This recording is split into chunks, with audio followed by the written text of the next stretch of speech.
Është kënaqësi të kem sot të ftuar profesor Shoqëri Haxhën, një nga emrat më të njohur shqiptar në botën e teknologjisë dhe shkencës. Ai është profesor në Royal Holloway University of London dhe drejtuesi i laboratorit të Microwave Photonics and Sensors, me mbi 250 botime shkencore dhe shumë patenta në fusha që lidhen me telekomunikacionin, hapësirën, mbrojtjen dhe shëndetësinë. Sot do të flasim me të për rrugtimin e tij dhe për rolin që shkenca shqiptare mund të ketë në botë. Përshëndetje profesor, faleminderit që keni ardhur. Përshëndetje, faleminderit për ftesën. Kënaqësi. Do ta nis me një pyetje ndoshta shumë klishe, por që është kurioziteti ndoshta i të gjithë atyre që na dëgjojnë. Si nisi rrugtimi juaj nga Kosova deri në një katedër kaq të njohur dhe prestigjioze universiteti në Londër? Shkollimin fillestar e kam kryer në Kosovë, pastaj shkollën e mesme, fakultetin. Pasi kam përfunduar fakultetin, situata politike vërtet ka qenë vazhdimisht ka qenë e vështirë, po sidomos kohën e studimit në universitet, situata ka qenë shumë e vështirë edhe pasi përfundova fakultetin, u desh largova nga Kosova. Vitin e fundit të fakultetit të elektroteknikës në Prishtinë e kemi kaluar në shtëpi private. Gjë që kam qenë edhe një nga organizatorët kryesorë të organizimit të mësimit paralel në Kosovë. Kam qenë antar arkatar e Unioni Studentëve, një nga themeluesit e Unioni Studentëve të Universitetit të Kosovës, edhe Unioni Studentëve, në atë kohë bashkë me sindikatën e pavarur edhe Lidhjen Demokratike të Kosovës me ish president Nurgova, domethënë kemi zhvilluar mësimin paralel. Siç e thash edhe më herët, kam qenë njëri nga themeluesit e Unioni Studentëve, që nga viti 1989 deri në fundi vitit 92. Ky ishte një rrugtim në Kosovë, pastaj vazhdova një mësimdhënie në Vushtrinë, në vendin ku jetoj aty, edhe u desh largova nga Kosova në dhjetor, respektivisht janar vitit 1993. Kam shkuar në Gjermani disa vite, por nuk kam mund të gjej strehim, për shkak se politikat e azil kërkuesve në Gjermani ishin shumë vështira, kështu që unë rrezikosh të kthesem në Serbi, edhe nga aty në vitin 97 vazhdova në Britani të Madhe. Megjithatë, pyetja më shumë ishte bota e teknologjisë, si hyt që në ato vite dhe si pastaj vazhdoi rrugtimi juaj në Londër, po në fushën e akademike. Bota akademike për mua ka qenë gjithmonë një ëndër. Po sa kam shkuar në Britani të Madhe, kam filluar të përgatitem kështu paraprakisht për studimet postdiplomike.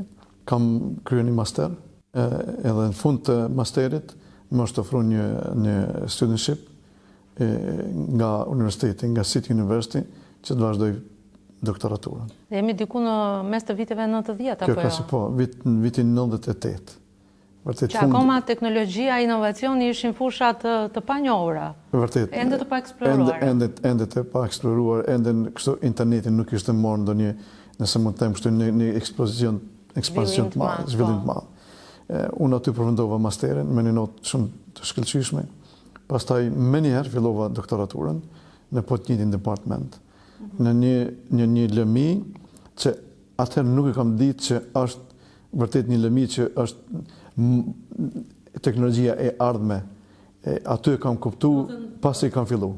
Më keni hyrë verbazi, po themi, në mënyrë të verbër, po rastësisht, po. Rastësisht, edhe ai profesori që më ftoi, ai fliste për këtë teknologji, me thënë drejtën, unë nuk ma merrte mendja, unë vetëm mendoj se sa është e vështirë, se si do ta kaloja. Por në fakt kur kam filluar të lexoj, atëherë kam pasur që atëherë kur unë zhvilloja këto ulëmtime shkencore ka qenë shumë të hershme. Gjë që më vonë një teknologji e tillë ka gjithë zbatimin. Zbatimi i saj ka filluar çysh tash, sepse në një kohë bëheshin zbulimet mëdha akademike, si thuhen Blue Sky Research, por zbatimi në jetën praktike pothuajse ishte shumë i vogël. Ishte ende është pothuajse i vogël në krahasim me çka ofron kjo teknologji. Shumë interesante. Profesor, dua të kthem sërish pak pas në kohë tek jeta juaj në në Kosovë. Ju thatë që keni qenë shumë i angazhuar me Unionin Studentor, keni qenë pjesë e grupit të presidentit legjendar dhe historik, do thoja, Ibrahim Rugova. Por ju keni edhe një lidhje tjetër historike, familjare, gjaku me patriotizmin, që... Azem Galica është kushëria afërt jonit, një gjaku. Azem Galica, po thuj se është rrit në bukë të gjyshës babait tim, gjyshës Qamile. Gjyshi im ka qenë një mocanik me Azem Galicën, të dy në rrit bashkë. Po thuj se kam pas disa muaj kështu kohë mes kur kanë lindë. Jenë rrit bashkë. Gjyshi i babait tim, Recep Galica, ka qenë këshilltar Azem Galicës. Do të Azem Galica ka pas këshilltar nga familja jonë, është rrit bashkë me gjyshin, edhe gjyshi ka qenë Vesel Galica, një nga luftëtarët më besnik të Azem Galicës. Mirë po edhe para kohës të Azem Galicës, familja jonë e ka edhe se mund të them kështu një histori bukur të lavdishme. Kjo lidhet shumë me luftën apo betejën e Ahmed Delis. Ahmed Deli është njohur që kur është sulmuar nga forca serbe në familjen e tij, është njohur si Sakica Ahmed Delis. Pasi ai ka rezistu, kur është vrarë Ahmed Delia, kuvendi i parë në Drenicë është mbajtur në shtëpinë e Recep Galicës, në shtëpinë tonë. Do të thotë pikërisht se Recep Galica ka qenë babai më ka pas Recep, po edhe gjyshi më ka pas emrin Recep. Kështu që tradita patriotike në familjen tonë është përcjell vazhdimisht. Ky ka qenë në fakt edhe motivi im që shkollohemi, sepse me luftë si familje, nuk e kemi lënë keq, se mund të them jemi gjinë gjithmonë, po ajo që na ka munguar që unë kam dëgjuar nga gjyshi im, ka qenë që ne duhet të përgatitemi në aspektin arsimor, që të arrijmë të tregojmë edhe me dituni se kush jemi edhe pse luftojmë. Kjo ka qenë edhe themeli, se mund të them edhe thelbi pse gjyshi Vesel Galica vendosi të dalë nga Galica të ofrohet në qytet më afër vështrisë, në mënyrë që të na japet mundësia që ne të shkollohemi, sepse Galica ishte pak më larg nga qyteti dhe çarkullimi për të shkolluar ishte i vështirë, nuk ishte lehtë. Pra ka qenë një vizionar. Vërtet ka qenë një vizionar, edhe pikërisht i thotë edhe babait tim, i thotë se arsyeja pse unë po lëshoj Galicën nuk është se këtu kam lind, kam motive që jetoj në Galicë, kam rënë këtu, po thotë ne duhet të largohemi që të japim mundësi nipave tonë që shkollohen, edhe të arrijnë mund të edukohen. Një fakt që është shumë rëndësi ta cekum në një botim të Mehmet Rukiqit, që kishte intervistuar gjyshin tim. Gjyshi tregon se si në një bisedë gjyshi Vesel Galica kishte me Azem Galicën, edhe Azem Galica kishte thonë gjyshit, thotë, a thua vjen dita ndonjëherë që nipat tonë shkollohen në Londër e ata t'i dërgojnë botës se sa shumë po hekum nga serbi. Kjo është një koincidencë e jashtëzakonshme kur unë u ktheva në Kosovë pas luftën vitin 2005 dhe takova me Rukiqin, edhe ai fillon të çante ndjenjë, thotë gjyshi yt thotë më ka thonë që ka pas një bisedë me Azem Galicën, e thotë që kanë pas ëndër që një familjarët e ju të shkollohen përgatiten në Londër, deciditivisht që ishte cik në Londër. Në Londër. Edhe unë kur u ktheva, kjo ishte një koincidencë, e kur u ktheva, bisedova me ta, unë u emocionova shumë sepse për herë të parë mora një intervistë të ndjerë gjyshit tim që Mehmet Rukiqi e kishte intervistuar rreth pothuajse 20 faqe, rreth luftës me Azem Galicës edhe peripecit që ata kishin përjetuar gjatë luftës.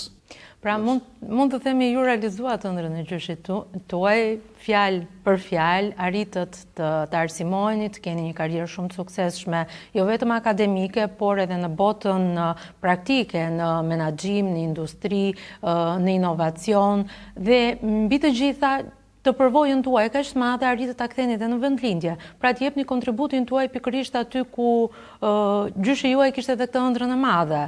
Vërtet kështu ka qenë, unë pasi që përfundova studimet britanit madhe, u inkuadrova si ligjërues në Universitetin e Kentit, edhe më një kohë shumë shkurt, unë aplikova që të kthehem në Kosovë. Ishte qeveria Kosovës në atë kohë, qeveria tha që kishte një program për kthimin e trurit. Kështu kishte. Gjithmonë kanë qeverisë një program për kthimin, po. Në fakt unë me atë motiv u ktheva. edhe mora pozitin e drejtorit ekzekutiv në Telekomin e Kosovës. Telekomin e Kosovës në atë kohë ka qenë PTK Posta dhe Telekomi i Kosovës nuk ka pas një zhvillim asnjëherë në kushtet e konkurrencës, as para, as pas meje. Ka qenë figurat financiare dëshmojnë që ka zhvillimi më të madh, hovi më të madh zhvillimit e ka pas Telekomi i Kosovës gjatë kohës sime. Figurat financiare dëshmojnë ende, ato janë publike. Kështu që ato nuk mund të mohohen. Megjithatë, kontributi juaj, sado shumë i madh, nuk është vetëm në fushën e telekomunikacionit. Ju keni lidhje me fusha të tjera, si mbrojtja, hapësira ajrore, mjekësia. Mund të më shpjegoni pak më shumë lidhjen tuaj me to?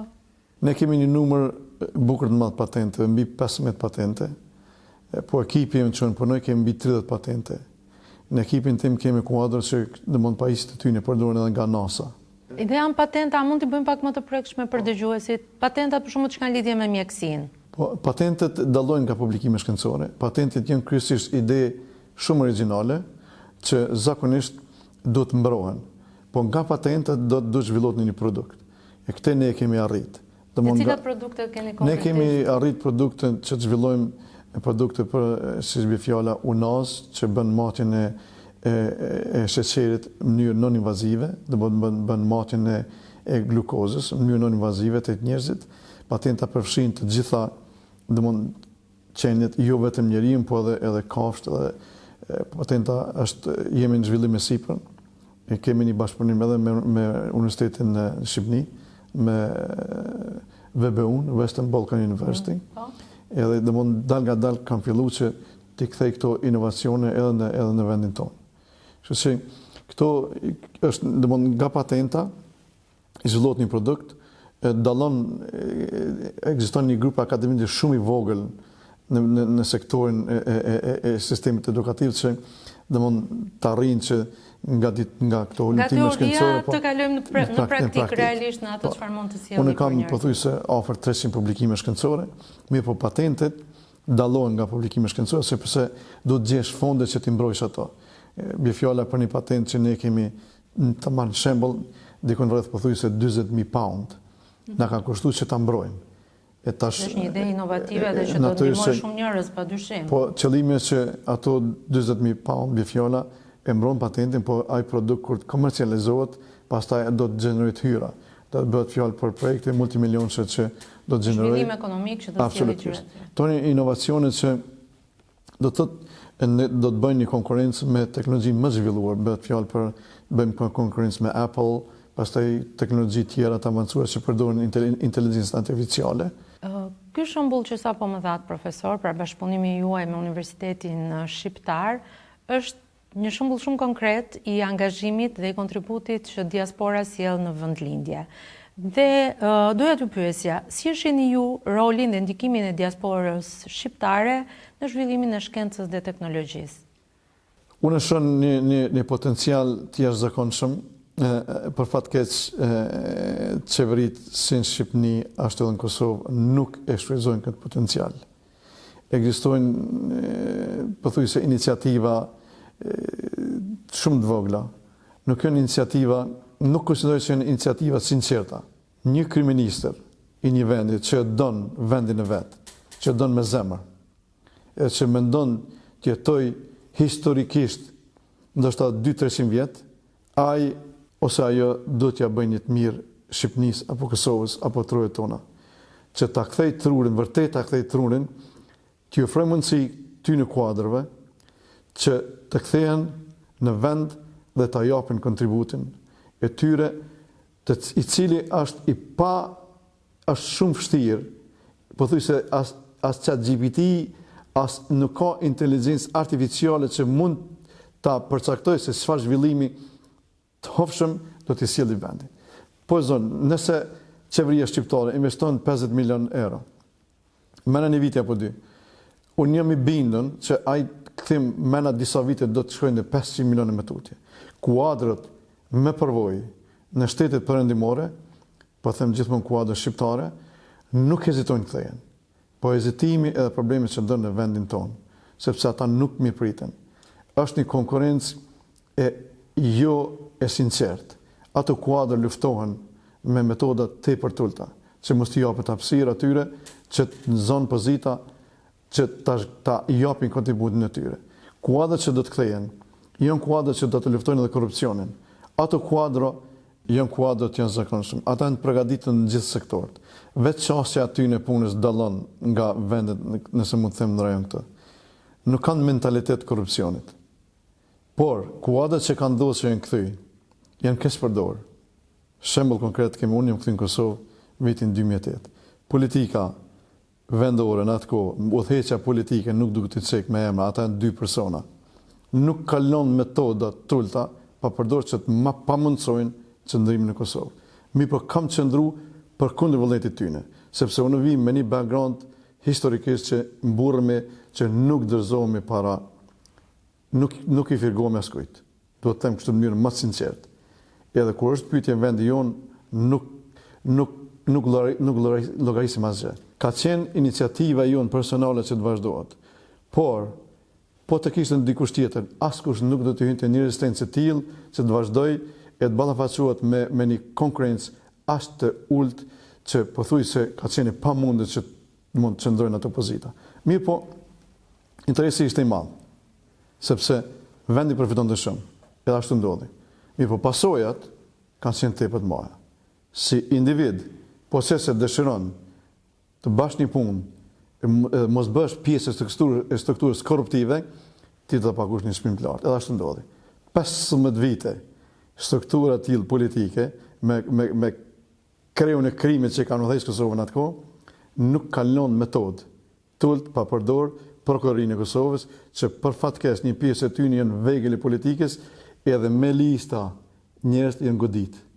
Iksi do të njeket personalisht 15 vite. Cili person nuk do të dërzohej para një krimi të organizuar të tillë. Krim i organizuar institucional që të lufton kuadrët, po që se nuk bësh pjesë e tyne. Kjo ka qenë luftë edhe fushat për edhe mësim për ata që dëshmojnë të kthehen. Po cili person tjetër nga perëndimi një kuadër që pothuajse e ka një background sikur ne do të kthehej prapë ose do të mendonte të kthehej në Kosovë. Askush. Megjithatë, profesor, kjo që përshkruani ju duket pak si një situatë paradoksale, sepse si qeveria e Kosovës, si qeveria e Shqipërisë, gjithmonë bëjnë thirrje për kthimin e trurit, gjithmonë bëjnë thirrje për kthimin e personave të kualifikuar që punojnë dhe janë të suksesshëm jashtë për të ardhur dhe për të dhënë kontributin e tyre në vendlindje, ndërkohë që ju nga eksperienca personale po më thoni që realiteti i atyre që vendosin dhe të kthehen të japin kontribut në vendin e tyre është ndryshe, pra nuk është amikpritja që thuhet lart e poshtë, po themi. Jo, nuk është që. Unë kam pas rastin që të rri me gjitha këto kuadër nivelit politik, nivelet më të larta. Edhe bisedat që banë në ato tavolina e kupton që nuk je pjesë e tyre, nuk do të jesh pjesë e tyre. Ti do të jesh pjesë e një grupi kalkulimi me tyre. Unë s'kam pranuar asnjëherë. Edhe nuk kam fol për këto gjëra. Asnjëherë nuk kam fol. E kam bajt një ngarkesë tepër të madhe për hir të asaj që tregoj se unë e kam një trop burrni, vi nga Drenica, vi nga një familje me background fort, edhe nuk du të flas tash për disa gjëra që më kanë ndodhur. Se nuk më dash që unë të bëhem përdorën vegël e një partie politike që të mërdorë mu pastaj ata të vinë pushtet, sepse e kom di që të gjithë e njëjtë. Të gjithë kjo strukturë politike është e njëjtë. Nuk kanë sinceritet politik, nuk kanë sinceritet që ti kthejnë kuadrët. Kuadrët e mirëfillta shqiptare që janë pasta kombëtarisht, ato janë të bllokuara në çdo hap, nuk lejohen. Ato edhe keq përdoren, edhe ndjeken, persekutohen.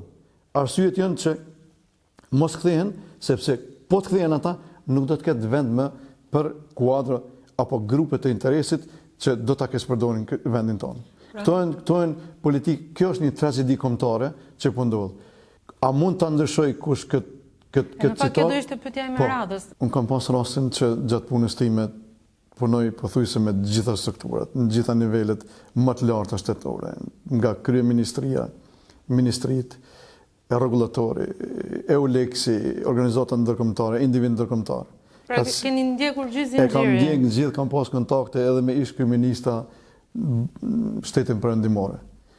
Sepse kompania që unë kam menaxhu ka qenë kompania lider në rajon. Ka qenë një nga kompanitë më profitabile në rajon, po flas gjithë rajonin e Ballkanit. Këtu kam pa se cilat vende vërtet mendojnë të na ndihmojnë neve. Këtu kam pa se sa ka individ, sa ka vullnet, se sa ekziston interesi këtyre njerëzve që ta zhvillojnë Kosovën.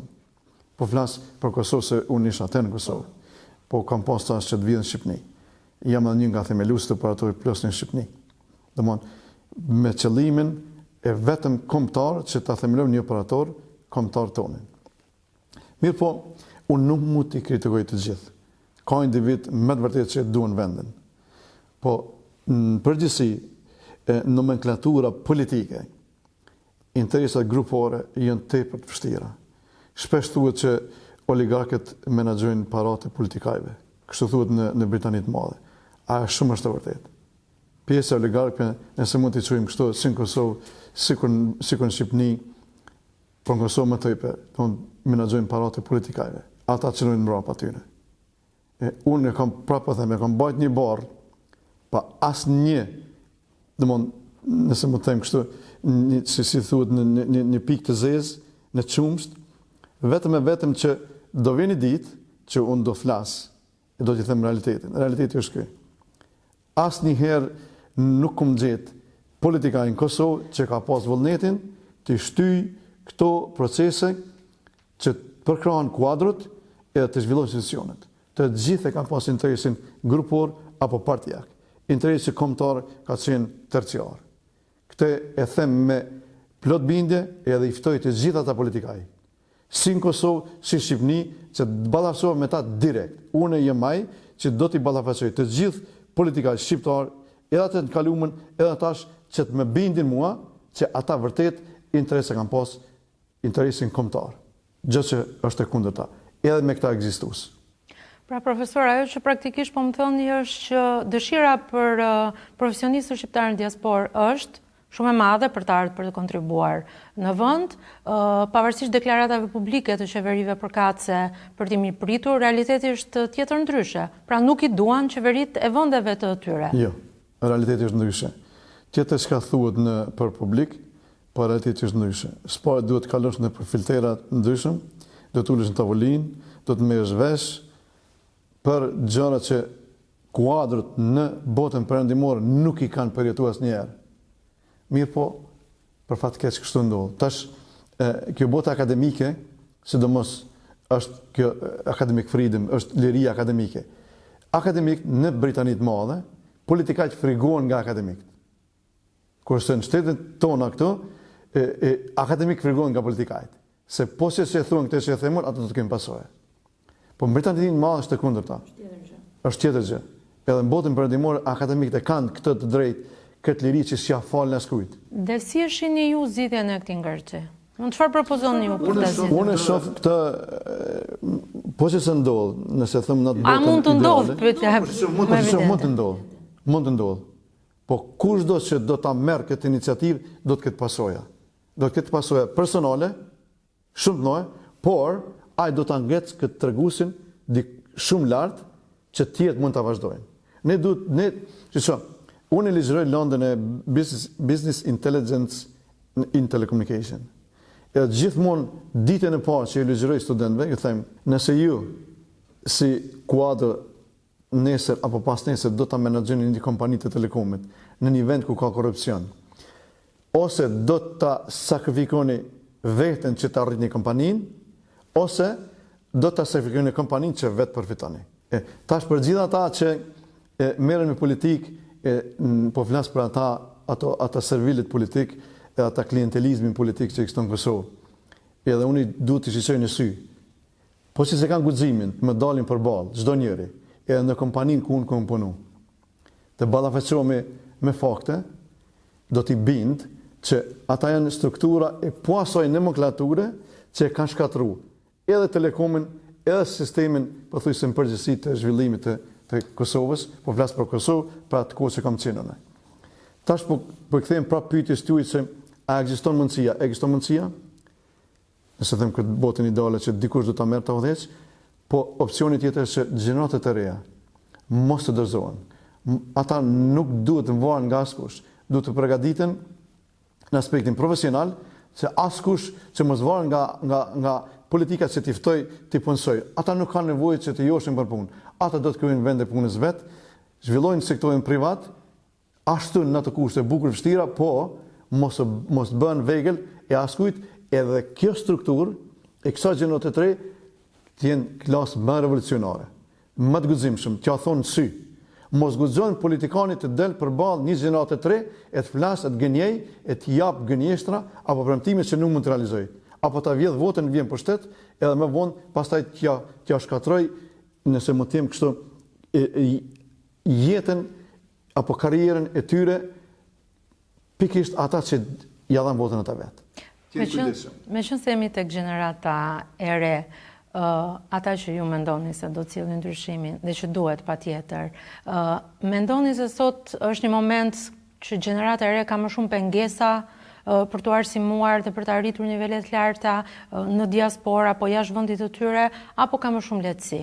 Gjeneratët e reja kanë më shumë lehtësi. Se sot në këtë globalizmin, nëse mund të them kështu, e zhvillimit të teknologjisë, ata kanë mundësi që jeton në Shqipëni, po mund të shkollohet, mbi fjala mund të merr një kualifikim apo një profesion nga universitet tjetër. Do të nuk janë të varënshëm. Po tragjedia e këston është tjetër, se ato kuadra po që se nuk ofron mundësi ato dalin, ikun. Tash, po kthehemi prapë, nëse politikajet apo edhe klasa politike nuk e ka një strategji të sinqertë që t'i mbaj kuadrët këtu edhe t'i kthej, jo që nuk do t'i kthej, po të t'i humbe edhe këto që i ka. As Kosova, as Shqipënia nuk mund zhvillohet pa kuadro. E kuadro nuk ka.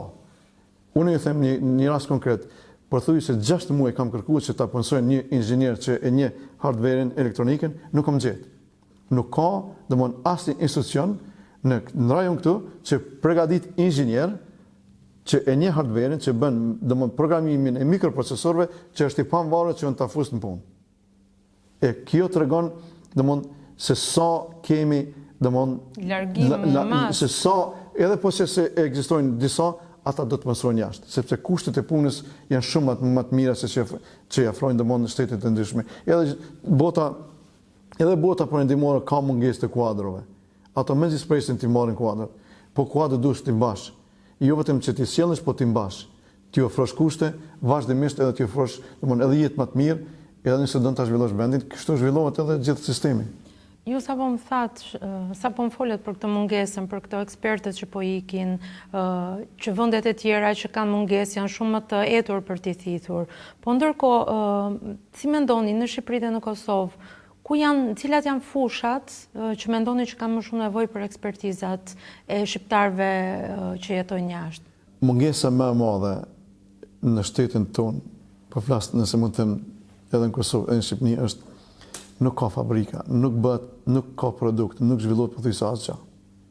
Nuk ka kuadro që manufacturing, që domthon fabrikojnë pajisje apo produkte të teknologjisë. Kjo është domi më madh. Në 2 vendet tona ka kuadra që janë bukur të zhvilluar në software me fjala, po ato punojnë për kompanitë jashtë. Por nuk ka kështu kuadra të mirë filta me fjala, po zom, shembull konkret, që do zhvilloj një pjesë të motorit apo një pjesë të një aeroplani apo një makine që zhvillon këtu apo një droni apo çka tjetër.